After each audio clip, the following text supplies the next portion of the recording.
ادبی تحریر کی جب بھی ہم بات کرتے ہیں تو اس کے ساتھ ایک تصور یہ بھی جڑا ہوا ہے کہ اس کے اظہارات اعلیٰ درجے کے، اس کی زبان ایک خاص سطح کی، اس کے الفاظ کچھ شکوہ والے اور کچھ ایسے معاملات ہوں گے جو عمومی تحریر سے مختلف ہوں۔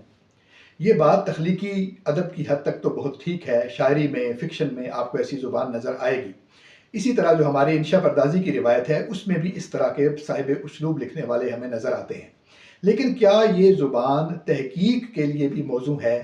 تحقیق کا جو اسلوب نگارش ہے اس کو اس انشا پردازی والے حوالے سے کس حد تک مختلف ہونا چاہیے اور کتنا حصہ اس میں شامل کرنے کی گنجائش موجود ہے؟